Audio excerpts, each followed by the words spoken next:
Good evening everybody. Today our trip through Buckethead's Pike album series continues with Pike 7, The Shores of Molokai. So let's begin. Woo! Released August 9th, 2012, Pike 7 has a runtime of just over 31.5 minutes, and like many of the early Pike releases, was sold with its original cover showing Big B tapping his kill switch.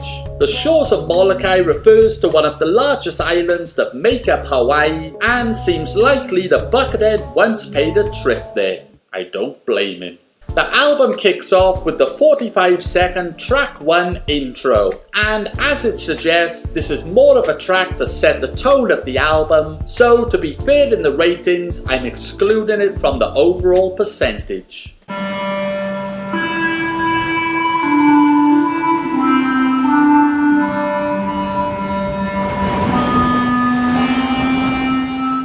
The title track, The Shores of Molokai, kicks the album into gear with some heavy rock riffage, taking a nice turn around the 2-minute mark, leading into a sweet solo.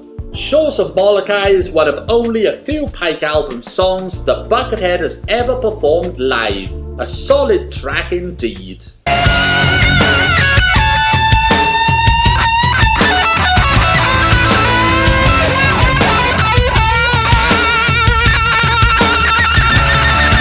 Track 3, The 5 Masters of Decapitation, really locks on to an excellent riff around the 30-second mark that powers the song through, ending with some glorious signature Buckethead guitar popping.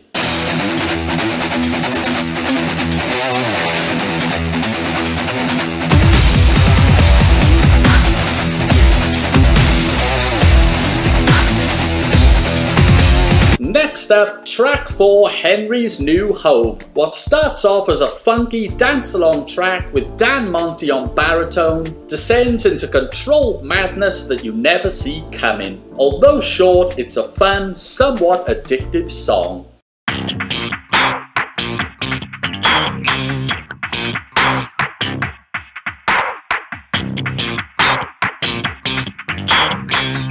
Track 5, Counterclockwise, is next, and although it's another short song, this is a thoroughly enjoyable anthem-style track. Cool riffs, excellent flow, great tone, it's one of the album's better tracks.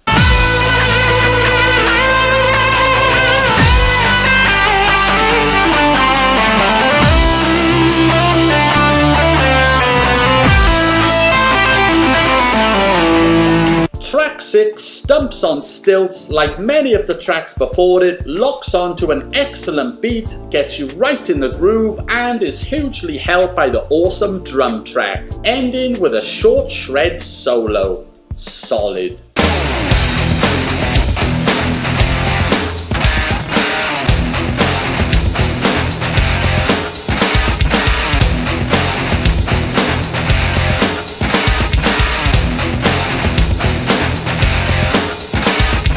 Track 7, the comically titled Mannequins Are My Friends, delivers more of the same, really kicking in around the 1.5 minute mark, and ending with the same exact riff that was used on Buckethead's 2007 album, Pepper's Ghost, Brewer in the Air, named after the Pike album's co-producer and contributor Dan Monty.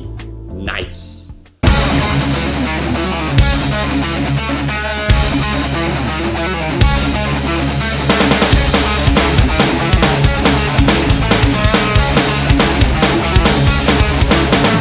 The tone slows down with track 8, Smile Without a Face, but not for long. Soon into the track, Buckethead is making his guitar growl before ripping on his kill switch and then returning to the album's theme of heavy rippage. Another solid, enjoyable track.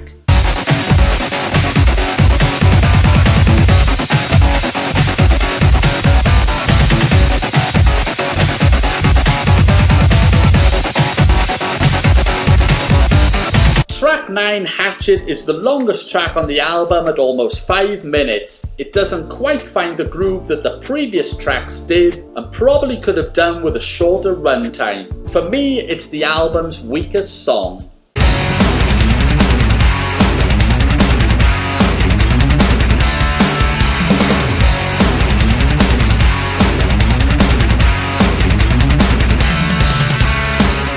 Track 10, Thermal Exhaust Port, picks things back up with some cool riffage and good pacing, taking the occasional break for some nasty guitar growls. At 2.5 minutes, it's in and out and it works.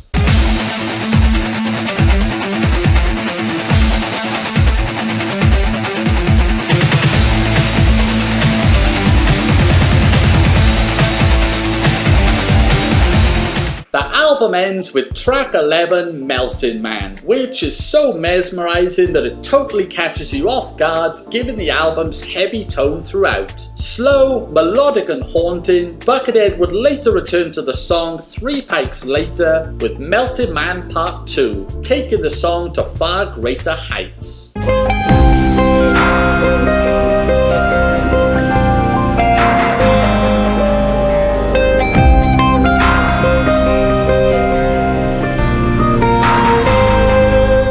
Overall, Pike 7 is another solid album, riff-laden, excellently complemented by the drums, and an enjoyable listen from start to finish, with the highlights being the Shores of Molokai, Counterclockwise, and Melting Man.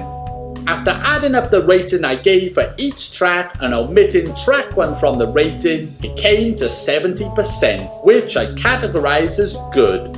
So what's your rating for Pike 7? To work out what percentage you give the album, rate each song out of 5 stars, add up your total, and divide it by the total score possible, which for Pike 7 is 50 without track 1. Then times it by 100. Pike 7 is a glorious trip to the Shores of Molokai.